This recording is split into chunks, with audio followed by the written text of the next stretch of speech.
En mai 1991, un homme décolle vers l'espace sans savoir qu'il va devenir le dernier citoyen de l'URSS. Sergueï Krikalev, cosmonaute soviétique expérimenté, s'envole depuis Baïkonur à bord d'une fusée Soyouz. Sa mission semble banale. Rejoindre la station spatiale, Mir pour quelques mois, effectuer des expériences scientifiques et revenir à l'automne. Rien d'extraordinaire pour un vétéran de l'espace. Mais ce que Krikalev ignore au moment du lancement, c'est qu'il va vivre l'une des histoires les plus incroyables de l'ère spatiale. Car pendant qu'il flotte dans l'apesanteur, son pays est en train de disparaître sous ses yeux, à des centaines de kilomètres en dessous de lui. Nous sommes en 1991 et l'Union soviétique vacille. La guerre froide s'achève, l'économie est en crise, les républiques veulent leur indépendance. Mais dans la station Mir, Krikalev continue son travail comme si de rien n'était. Jour après jour, il mène des expériences, sort en scaphandre pour réparer des panneaux solaires, suit un programme d'exercice physique pour maintenir sa santé. Il pense qu'il sera bientôt relevé par un équipage suivant. Mais à des milliers de kilomètres, sur Terre, tout bascule. Salut à toi! Avant d'aller plus loin dans cette histoire incroyable, pense à t'abonner. Ça prend 2 secondes, ça m'aide énormément et toi, tu ne manqueras aucune des prochaines vidéos spatiales. Merci. Donc nous sommes en décembre 1991. L'Union soviétique s'effondre officiellement. Le pays qui avait envoyé Gagarine dans l'espace cesse d'exister. Le programme spatial déjà fragilisé n'a plus de moyens financiers. L'État russe qui lui succède hérite d'une économie en ruine. Les missions spatiales deviennent un luxe que la Russie n'est plus capable d'assumer seule. Résultat, la relève de Krikalev prévue depuis longtemps est annulée faute d'argent. Mir continue de tourner autour de la Terre, mais pour Krikalev, il n'y a plus de billet de retour. Imaginez sa situation. Il est à des centaines de kilomètres d'altitude, enfermé dans un cylindre métallique vieux de plusieurs années, et on lui annonce qu'il doit prolonger sa mission sans savoir quand il pourra rentrer. Ses proches l'apprennent par la radio. Sa femme, restée en Russie, doit s'occuper de leur fille seule, tandis que lui flotte en orbite, prisonnier volontaire de la station. Le monde change radicalement en bas. De nouveaux pays apparaissent, les frontières bougent, l'histoire se réécrit, mais pour Krikalev, chaque journée ressemble à la précédente. Officiellement, sa mission devait durer environ 5 mois. Finalement, il restera dans l'espace 311 jours, soit presque une année complète. Presque un an à voir défiler 16 levées et couchers de soleil par jour.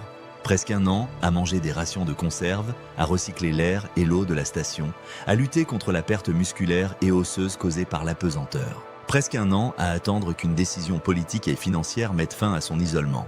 Ses conditions de vie n'étaient pas celles d'un astronaute moderne sur l'ISS. Mir était une station vieillissante, où les pannes étaient fréquentes, où l'humidité et la moisissure posaient problème, où l'air recyclé n'était pas toujours de qualité optimale. Krikalev devait effectuer des réparations lui-même, parfois en sortie extravéhiculaire malgré la fatigue et l'incertitude. À plusieurs reprises, il avoue avoir eu peur de ne jamais rentrer. L'isolement psychologique s'ajoutait aux défis techniques. Pas de communication en temps réel avec sa famille, des nouvelles du monde qui lui parvenaient par bribes, l'angoisse de voir sa mission s'étirer indéfiniment. Dans les médias occidentaux, il sera surnommé le dernier citoyen de l'URSS.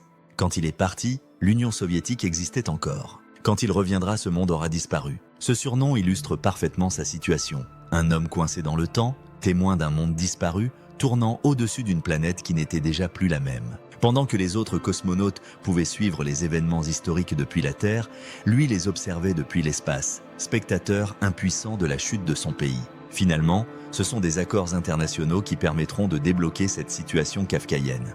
L'Allemagne, en pleine réunification, accepte de payer une partie du coût d'un vol Soyouz pour envoyer un de ses astronautes sur Mir. Grâce à cet argent, la Russie organise enfin le retour de Krikalev. En mars 1992, après près d'un an en orbite, il atterrit enfin dans les steppes du Kazakhstan. À son retour, il est extrêmement affaibli. Presque un an sans gravité a diminué sa masse musculaire et sa densité osseuse. Il a du mal à tenir debout, à marcher normalement. Mais il est vivant et il a tenu le coup psychologiquement et physiquement. Très vite, il reprend l'entraînement et continue sa carrière. Car ce qui rend cette histoire encore plus impressionnante, c'est que Krikalev n'a pas abandonné. Il a volé de nouveau, participé à la construction de la Station spatiale internationale et il est devenu l'un des astronautes les plus expérimentés de son époque. Son histoire transcende la simple anecdote spatiale. C'est le symbole de la fragilité des programmes spatiaux, dépendant des choix politiques et économiques de la Terre. C'est aussi la preuve du courage et de la résilience des astronautes et cosmonautes prêts à supporter l'inimaginable pour l'exploration spatiale. Krikalev a vécu en direct l'effondrement d'un empire depuis l'espace, transformation unique dans l'histoire de l'humanité.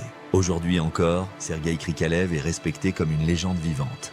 Il incarne l'époque héroïque de Mir, une station où les hommes vivaient parfois dans des conditions extrêmes, loin du confort technologique de l'ISS moderne. Son surnom, le dernier citoyen de l'URSS, restera gravé comme un rappel qu'au-delà des idéologies et des frontières, l'espace est avant tout une histoire profondément humaine. Alors, la prochaine fois que vous lèverez les yeux vers le ciel nocturne et que vous verrez passer une station brillante, souvenez-vous que derrière ces lumières, il y a des hommes et des femmes qui acceptent de risquer leur vie pour l'exploration. Et parfois, comme Sergueï Krikalev, ils en paient le prix en restant prisonniers de l'espace bien plus longtemps que prévu. Merci d'avoir regardé la vidéo jusqu'au bout et à bientôt.